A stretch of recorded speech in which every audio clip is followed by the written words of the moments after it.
Well, once again, good morning, and I'm very glad to be with you all again. I'm sure you all are quite expert in the book of Genesis. We've spent some time on this, and I think we've now arrived in Genesis chapter 12. I would like to draw your attention to the fact that when we study the book of Genesis, it is not about arguing over the sciences, but very much to focus on who God is. And if we glean on the person of God, Jehovah, as he reveals himself to us through the text, how he engages with his people, all these are very important lessons for us to take away from the Bible. It is not so much as the little things that people argue over, because it doesn't quite help us a lot. But basically, I would encourage all of us to spend time to read through again and again and to see how God works. Now, today we come to Genesis chapter 12, verses 1 to 8. And I'm sure you've done chapter 11, but I need to take us a little bit to the background of chapter 11 so that we have an entry point into chapter 12. Now, most of the time, chapter 12 is one of the most popular verses that we always remember, and you'll hear a lot of people talk about it. And so this morning, I'd like to take you into the underlying text so that we have a better understanding as to what God is saying, the nuances around it, and I'll encourage you to check things out as well. Now, as part of background, we begin from chapter 11. Genesis 11 begins from the genealogy of Terach. Terach is the father of Abraham, Nahor, and Haran. So there are three sons that Terah actually have, and each of them has their own names.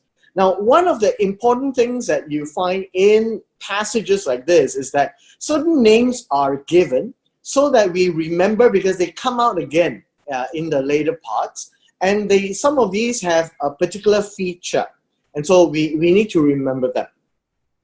Now, one of the things we know is that Haran had Lot, and Lot literally means a covering, something in secret.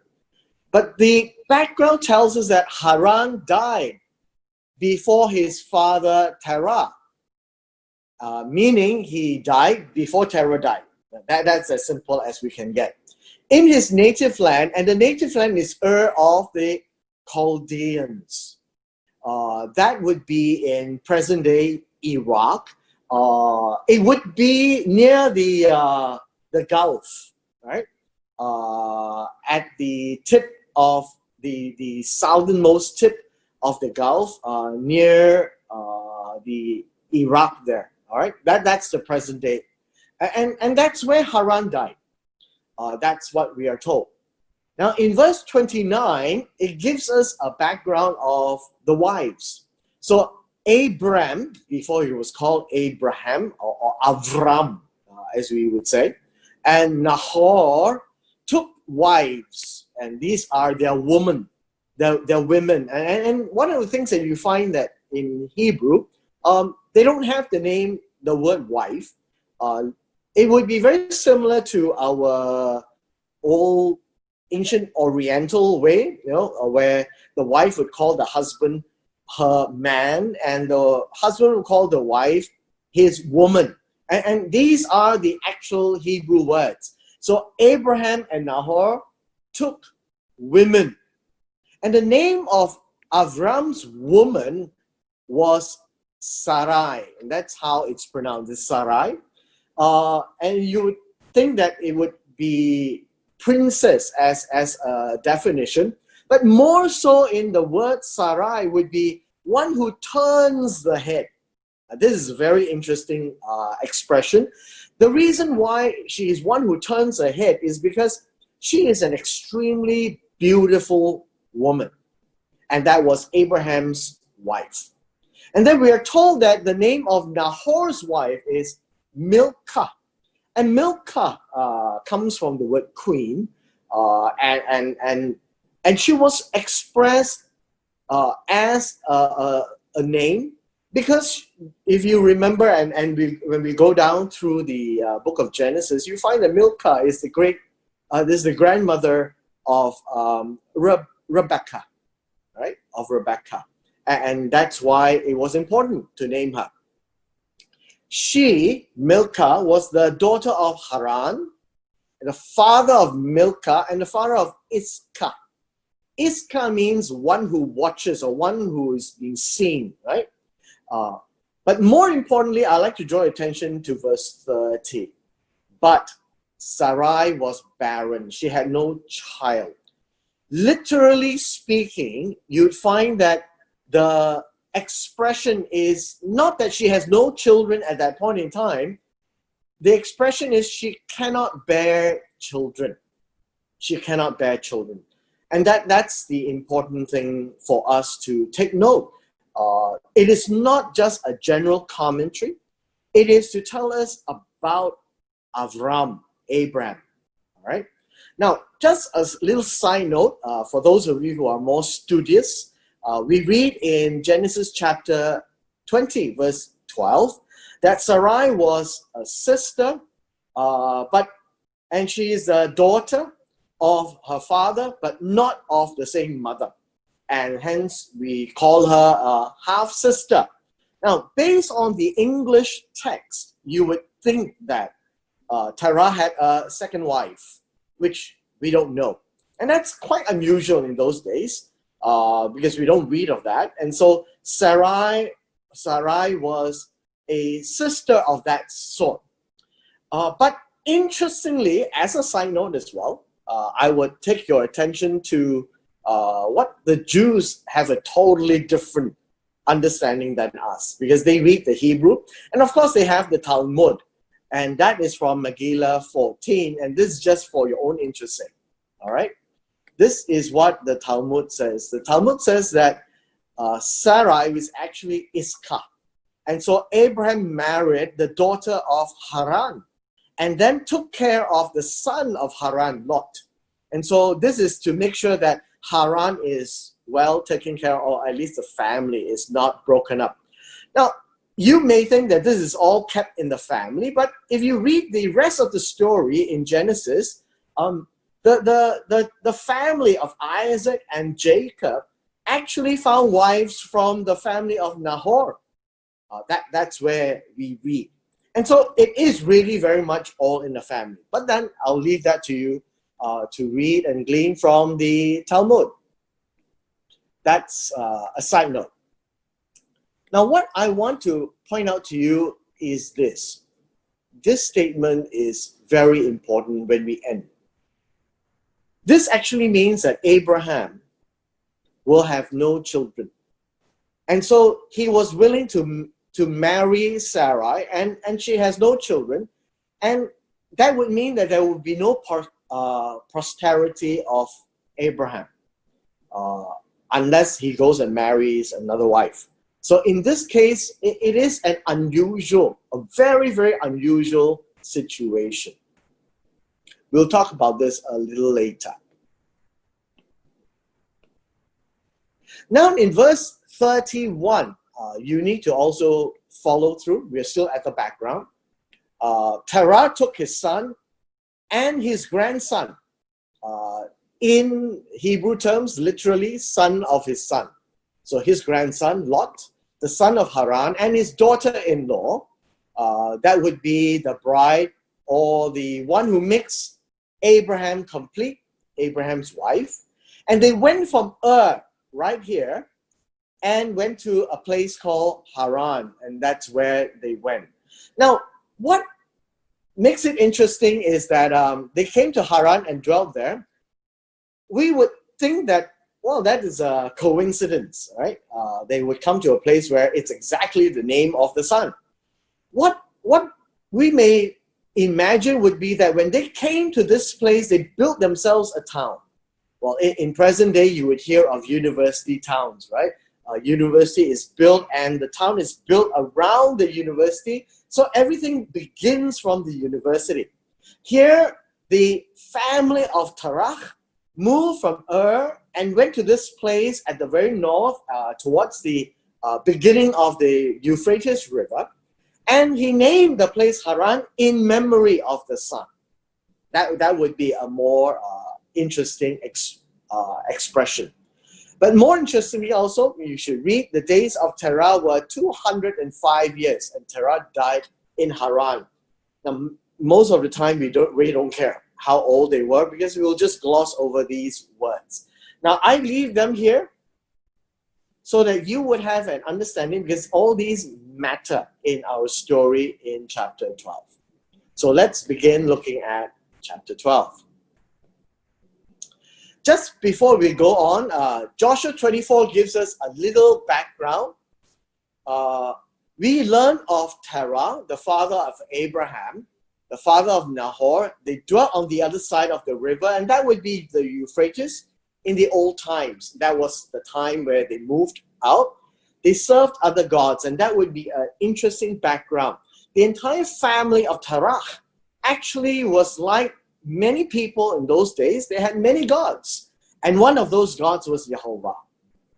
And there he says, I took your father Abraham from the other side of the river at Haran and led him. And literally, God says, I walked with him throughout all the land of Canaan.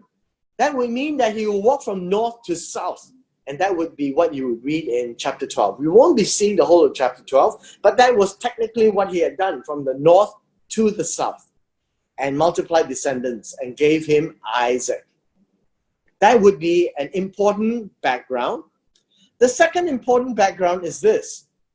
In Nehemiah chapter 9, verses 7 to 8, he says, you are the Lord God, this is Jehovah Elohim, who chose, and the word Bahar literally means to examine, to test, and then amongst all that he tested, he selected Abram. That's the meaning of choosing. And he brought him out, and this is a causative verb, meaning God calls Abram to leave of the Chaldeans, and then gave him the name Abraham, and then led him to this land, and that God did everything he said, and that he is righteous. So that's the background. God led him out through Terach to Haran, and then from Haran, we begin this next phase of the story. That would be the calling of Abram. And here we read verse 1. I'm sure all of you are very familiar with this. It will be interesting for us to spend a little time on 1, 2, and 3 so that you have a more acute appreciation of what it literally means. God said to Abram. Now, I don't know exactly how they spoke and how God spoke to Abram, but in that conversation, as listed in a simple sentence, Abram knew it was Jehovah who said this to him. And we see that after saying these words, Abram trusted God and left. Now, understand with me that Abram at this point in time would be the likes of Bill Gates. Crazily rich, living now in Haran. And God said these words to him. We read in the English, get out. But it literally means to walk. Walk out of your, well, the English calls it country, but the Hebrew is land. Walk out of this land. It's not country. Technically, it's never country. Walk out of this land. And it's an instruction, it's an imperative. You will find that in the whole of the Bible, this walking concept may sound tiresome, but it gives us the depiction of our lives in this world as a journey, that we are walking from place to place. And where we are born to the day we die, we are walking in this world. And so in this case, walk is a very interesting verb. It appears many thousands of times. Old Testament as well as in the New. It's always about walking. But in the English, we hardly see that, because the English Bible gives us an English synonym so that we read it nicely. But I'm trying to unpack this so that you understand. God literally means a very active action, to walk. It is not to imagine and walk out of this land that He is. From your family, that would be the offspring. The people who were born together in that household of his father. And from your father's house, that would be the house of your father. And the reason why it's called house of the father, if you remember at the end of chapter 11, Terach brought them all out of Ur of the Chaldeans and settled in Haran. And that's where they built their home. And God's now saying, get out of there too. The reason is because, remember, in the Father's house are many gods. And in this time, to differentiate the relationship between Abraham and Jehovah is to get out. And that's where we talk about the separation, the holiness, the set apart context. But if you leave and walk out of your house, of the land that you're in, with all the relatives that you have, then you have to go somewhere. And so God says, I will show you. I will want you to walk to a land. All right? Now notice, this word here and this word here is the same. It's the same. But this particular word, to the land, not a land. And that would be the promised land. It's a specific land that I will show you. And that's what we read in the English. In the Hebrew, it's a more nuanced word. It would be to the land that I will let you see. That when you are there, you can see it. It will be very visual. Now, the Hebrew language is a very visual language. It's all action-oriented. It's a verb-driven language. And hence you get words like this, to walk, for example, right? And to see, right? That I will let you see. And these are important words. And so that's verse 1. When will Abraham know that he has arrived? When he can see, when God will let him see, not just show, but visually see. And we will see later in the next couple of verses, it's a very vivid seeing, right? The fulfillment of this. Now we come to verse 2. In verse 2, God says, I will make you a great nation. Great in this case would be large in number, meaning a lot of people that belongs to you, and we call it a nation. Understand this. A nation is not a family. A nation, when we call it a nation, means it's a lot of people that makes up this nation. Now, it would be great not only in number, it would be also great in importance. That God will say, your nation is going to be very important. They will be very intense. Like, they will affect the people around them. And they will also be great in ability, the things that they can do. Why? Because they have Jehovah as their God. You see that? These are all the nuances. So it's not great as well. It's a great nation. Like America is a great nation. China is a great nation. What does that mean? Now, in this context, as a nation of Abram or Abraham, it would be all these.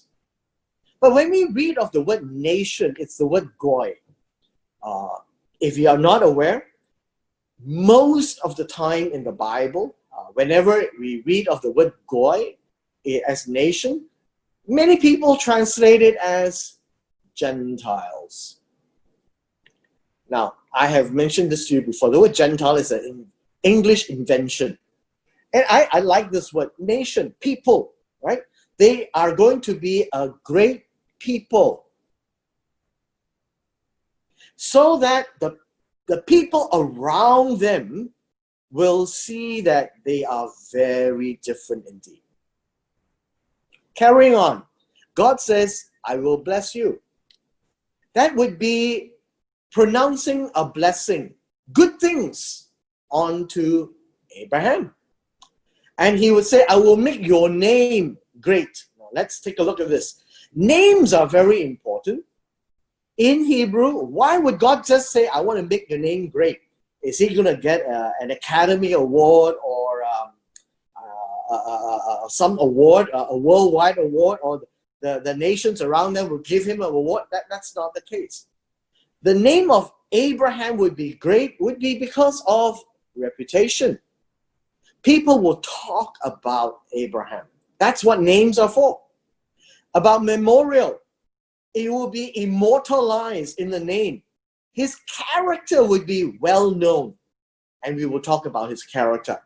And so names in Hebrew, as well as in our Oriental Chinese sense, names are important. We pick good names for our children. But when God gives names, it represents a story, it represents an event, it represents a character. And Hebrew names are just that. And so when you see that they give names to places, to altars, to events, it is to immortalize the event. So that when you talk about the name, it conjures the entire image and the playback of the video in your mind. And now it says that your name will be great. What does it mean by great? It's a powerful name. By talking about his name, things happen. It would be of a praise that people will talk about it and magnify it and say good things about that. But finally, he says, you, Abraham, you will be a blessing.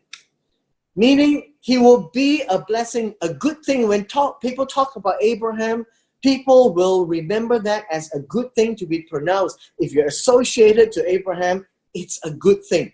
That's what his name is about. And his name is about an exalted father. And his name is linked to God, because God changed his name from Abram to Abraham. And thereby, we know that the master of Abraham is Jehovah God. And so anyone who is associated with Abraham in this sense will be associated to his God. But the third verse is what we should all pay attention to. God says, I will bless those who bless you. And this is good. All those who say good things about Abraham, God will bless. And perhaps that would be an extension of his descendants as well. And those who say good things and protects them, God will also pronounce good things. And that's the word blessing. But then the curse is there. And that's God who is speaking, right? God says he will curse him who curses you. The first word curse and the second word curse are two very different words in the Hebrew, but it's the same in English. That's mainly because, and again, I would say this, the English translation is done so that the English speaker will enjoy reading it like an English book. And when you read the Bible, you need to be aware of that. And so the nuance is very interesting. The first curse here says that God will make them as nothing. They will deserve hatred. People will just treat them as nothing. That's what curse is. God will make these people who curse Abraham as nothing. And they will be cast aside. They will be hated. The second word, curse, here is one who shows cursing by spitting. Now, it's not just saying imprecatory words. It's literally to show that by spitting on Abraham and his descendants. And when that happens, God will make them as nothing. The continuation here. God says, in you, in Abraham, all the families, and this is what I want you to see. The word families here and the word family in Genesis 12 verse 1 we just read are two very different words as well. The one in Genesis 12 verse 1 speaks about offspring, common offsprings, right? So it's generally translated as relatives. But in this particular verse 3, mishpacha literally means people who are joined together by something in common. And this is not by birth of the father, Terach. These are families that are joined together by the earth. Now, this is not Aretz, not because of the promised land, but these are people who are joined together by the Adamah. That's what it means, by the soil. And we read in Genesis chapter 2 that Adam was made from the Adamah. And these will be with reference to all the people who are related to Adam from the Adamah. You see that? It is not the promised land, Aretz. This is about Adamah, which means that everyone in the world who are from the Adamah will be blessed. Will be blessed. And God will bless them. And that's the source of blessing. And hence, that would tell us that this is a very important turning point in the book of Genesis. And let me just then ask and explain these things. Why did God choose Abraham as a turning point? Abraham was in a family where Terach had the knowledge of many gods. They are a family of many gods. When you read down the chapters in Genesis, you would also see Laban, the father-in-law of Jacob, had many gods too. That's a family business. They make little idols to sell. And that's the family heirloom, right? And in that case, amongst all the sons of Terach, Abram, Abraham, was the only one who recognized Jehovah as the only true God. And so, amongst all of them, Abraham was special. Abraham did not participate in that family business. And Abraham responded to the calling of God by moving everything. And that's the show of faith. You notice, show of faith is not in the heart. Show of faith is by packing up his bags of going to where he doesn't know. Going to where Jehovah says, when you get there, you would see it. Right? That's number one. But number two, Abraham had a wife, Saray, who cannot have children. And remember, in an Oriental family, like a Hebrew family, when you are so rich, what is so important? Heirs. Heirs. And Abraham had none. No heirs. Why? Because Sarai had no ability to give birth. This also reflects of Abraham a life of humility. His name doesn't matter. His wife matters. And if, as the Jews say, that Sarai is a daughter of Haran, more importantly, the Haran's name matters. So Haran has a name. The place was called Haran. And Abraham just took care of Lot and Sarai. That would mean that if we take Sarai as the daughter. But more importantly, as what is said there, because Abraham is humble, and that's how we would read the text. He chose a life with no ability to have a seed. He didn't think of himself very much. He was humble in the eyes of God. So God decided to make him a great nation, a family, great name with uncountable descendants from one who has no ability to have heirs.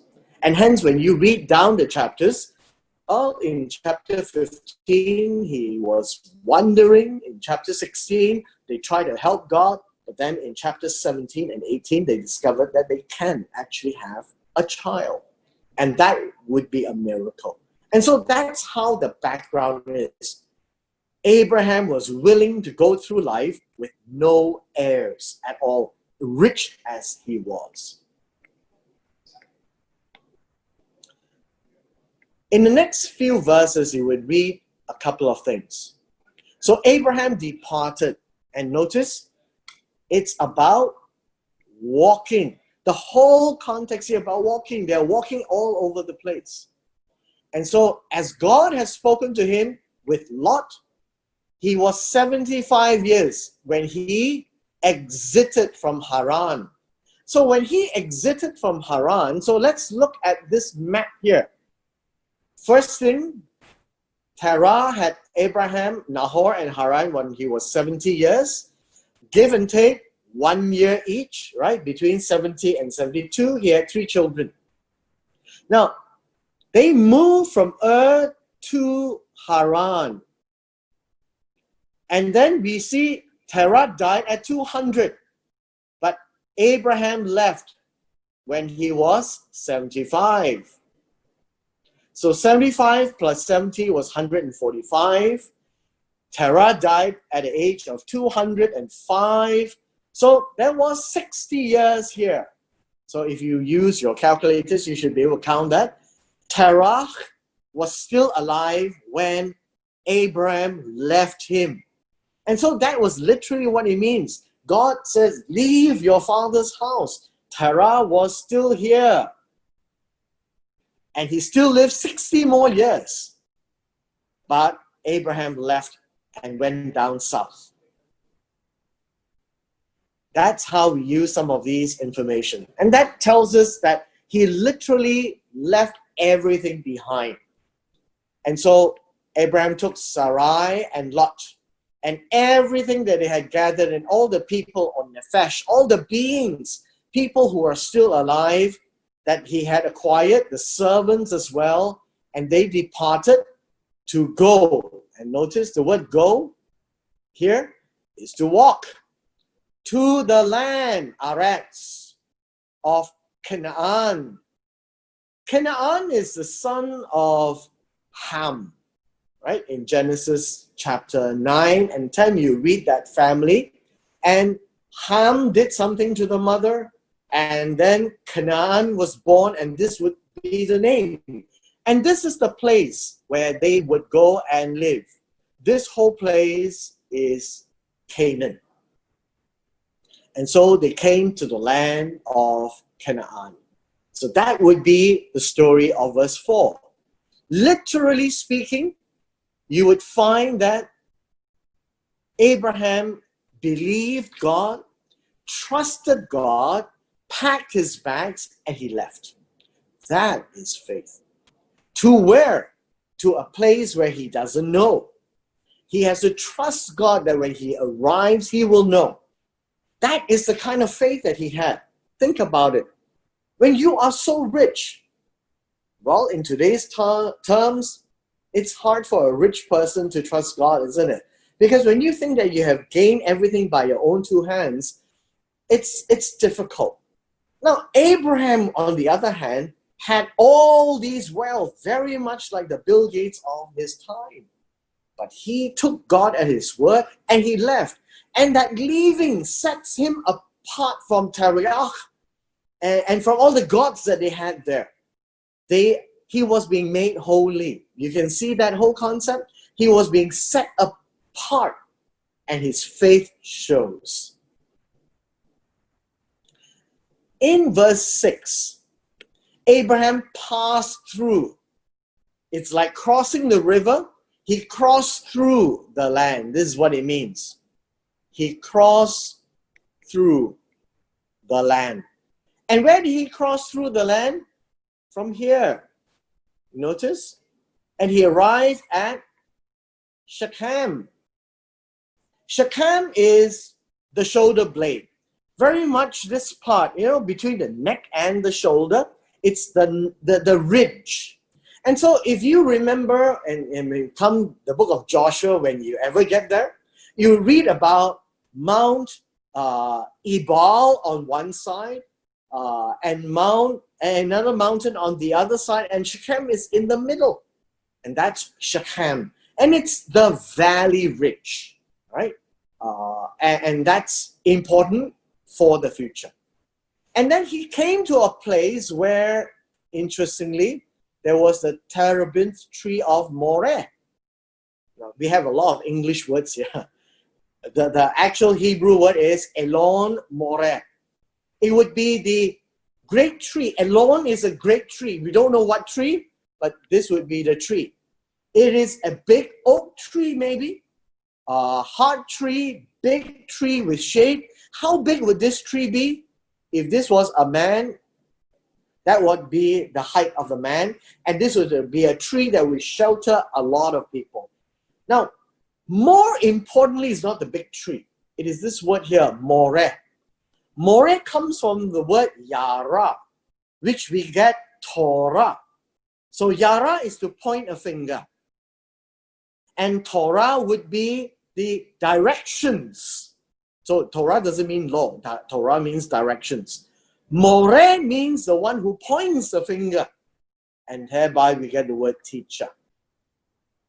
And so a teacher is called Moreh, or one who points. So the terebinth tree, or this big tree, is a symbol. It's a sign that this is where he has arrived.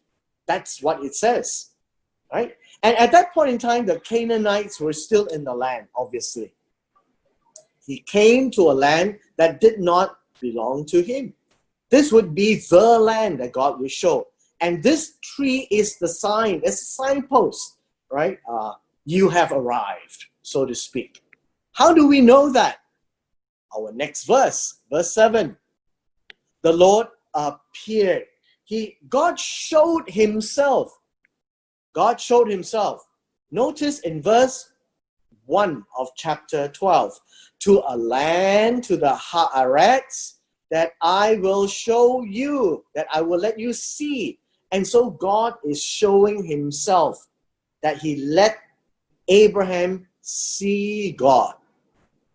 So God was seen by Abraham, and God is now speaking to Abraham, to your seed, your singular here, to your seed, to your descendants. The word seed in the Old Testament in Hebrew is always singular, but it means plural, right? To your descendants, I will give this land, the Haaretz. That's why we call it the promised land. God is promising to give Abraham. And as God has shown himself, appeared, I will let you see. Abraham now knows he has arrived. And in his relationship with God, notice what he does. He builds an altar to God to symbolize and to signify that he has seen the tree, right? Elon Moreh. It is a sign that he has arrived. This is the place, or X marks the spot, so to speak, right? In a pirate story. So he has arrived, and he sees God, and that's what I will let you see actually mean. That I will show you myself when we have arrived. And so God and Abraham built an altar. How does Abraham know to build altars? Because he knows Jehovah. That's why God picked him. God chose him. And that was his faith, all the way blind. No GPS, no Google map, no ways. All he had was faith in God. Now, Hebrews 11:6 tells us, right? If you remember, for without faith, it is impossible to please God. And that's what Abraham did. He went by faith. Now, where is Shechem? Right here. They came all the way from Haran. So maps will help us. And eventually he will go all the way down south when you finish reading chapter 12. So let us come to our last verse, verse 8. In verse 8, we see the word he moved. Well, in English, move would be, he just transported everything he had. The Hebrew tells him he removed himself from there so that he is not going to stay there at Elon Moreh, where he had an altar. He moved from there to the mountain of Bethel, basically the house of God. and it's called Luz in Genesis 28, verse 19. And then he pitched his tent, meaning he's going to stay put at this place. We didn't read of him putting tent earlier on in verse 7. He moved from there to this new place, which is in the east. Actually, the word east would be front. That's another meaning for the word east, Kadam. So it would be the front of Bethel, which have mountains. And then he pitched his tent, or her tent, with Bethel on the west. So we have direction bearings. So east here would be Kadam, would be the front. West would be the sea. That is also another meaning for west. And that would be I. On the east, in front of them, of where Abraham would pitch his tent. So let me just give you a little picture of what that means. He moved from Shechem, and then you find the sea, and then you find the hills, and then he moved to Bethel, which is here. And when he says to the east of Bethel, he makes his camp here, his tent. And then you would find also that I is in front of him. This would be I. And here you find that the west would be the sea, to the east in front would be the mountains, and in between is where Abraham pitched his tent, and that's where he is going to stay. And there again, he builds an altar. It's very interesting. You find that Abraham keeps putting up an altar to commemorate God, that this is the place that God has shown him where he is going to stay for a while. And so he has been walking with God. And when he stays, he puts an anchor. It's like the altar is like an anchor to signify that he is there. And that's when he called upon. He proclaimed the name of the Lord, or he called the name, that place, Jehovah. Well, whatever that may mean is that he is letting us know as readers that this is the place of importance, that he has an altar there. And he's going to stay put there for a while. Now, you know that at the end of chapter 12, he will go down all the way south to the Negev desert and then go all the way to Egypt. But in chapter 13, verse 3, he comes back to this place where he first puts the altar. Now, we have come to the end of chapter 8. We have seen the whole narrative. And let us ask ourselves a couple of questions. You know, God found the best man for the job. Why? Because Abraham was humble.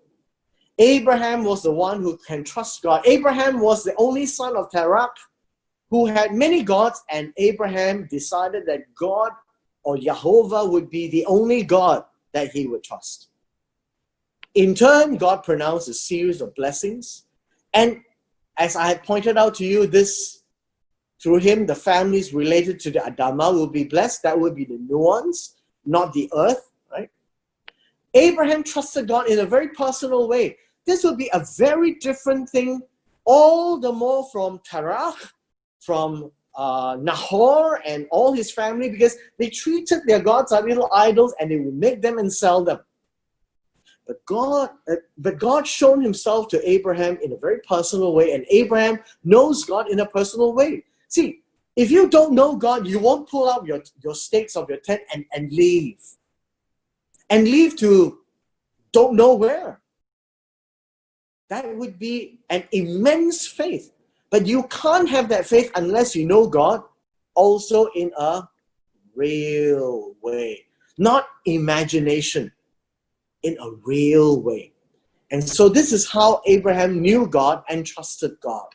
And Abraham took his entire journey without knowing his destination. Why? Because when he arrived, God showed himself. there was a tree, which was Elon, Moreh. God revealed himself, says, you have arrived exactly in chapter 12, verse 1, to a place where I will reveal myself to you. Built an altar, saw God, and then he moved towards Bethel and Ai, and he made his tent. Right? In between Bethel and Ai, there was where he made his tent. And then he was about to walk the length, so that he would see that that's the entire place that God has promised. Not just there at the site, he would be at the middle of the land. So in closing, let me ask you 2 questions. Do you know Jehovah the way Abraham knew Jehovah, the one true God? You can say that Abraham grew up in a time and a place where there are many gods. And he lived in a family where they made gods and idols for sale. And amongst all the gods and goddesses, Abraham found and knew in Jehovah in a very personal and living way. Do we know God that way? Now, we talk about God, we sing about God, but do we really know him? Do you trust God? That's the genuine proof of knowing, isn't it? Knowing in the head, knowing in the heart. But in Abraham's case, he knew God by walking this journey. Do we know God this way? As we walk our journey, this journey, and when we arrive, God will show himself. Do we know this God this way, Jehovah? Or do we just imagine him? I trust that when you study the book of Genesis, that you will know God. Know him better. Know him like Abraham, Isaac, and Jacob knows God. He is not an imaginary figure. He is amongst all the other gods. God had to separate Abraham from amongst all the nations, so that this is the way to know Jehovah, the being separated and know him in a real and personal way. To walk this journey with Jehovah. We don't know exactly where, but when we get there, he will show himself.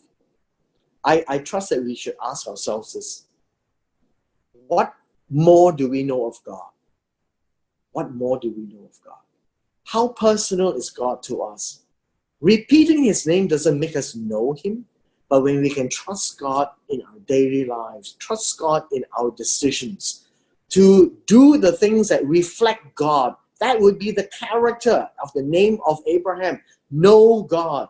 And so when we say we are associated with Abraham, it is about our knowledge of God in our relationship with God in a real and personal way. Do we know him? How are we trusting Jehovah today? In the things that we do, in the choices we make, in the decisions that we have to be accountable for. When we trust Jehovah as our true and real and living God in a personal way, then we are very careful in everything we say and do, because we will be held accountable and responsible by God. That is to show our trust, that we don't simply do things and say things, and by that, God is glorified. Are we trusting God like that today, or are we very flippant in the way that we do things?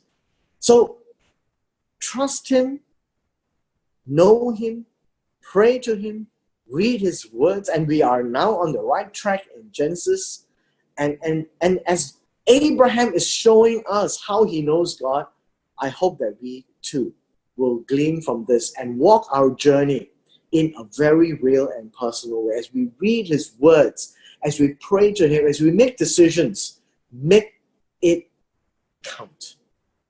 And by that, I trust that we will commit our entire lives. Abraham committed his entire life. He didn't talk about trusting God. He moved his entire family. How much faith do we have in God today? If we expect God to bless us, then we need to trust him. For without faith, it is impossible to please him. And without faith in God, without pleasing God, how would God bless us and extend us His grace? Abraham did it. He showed us his way of living, to be separated from the rest of the world. And that is how we trust God too. That this God that we believe in is not the same as those that is in the world, that people have little idols and representation. We know God in a very living way in our lives. So with that, I trust that you will continue your journey in studying Genesis. Do go through the text again and read it and study it. And perhaps we will come away with even more knowledge and faith in God. Thank you.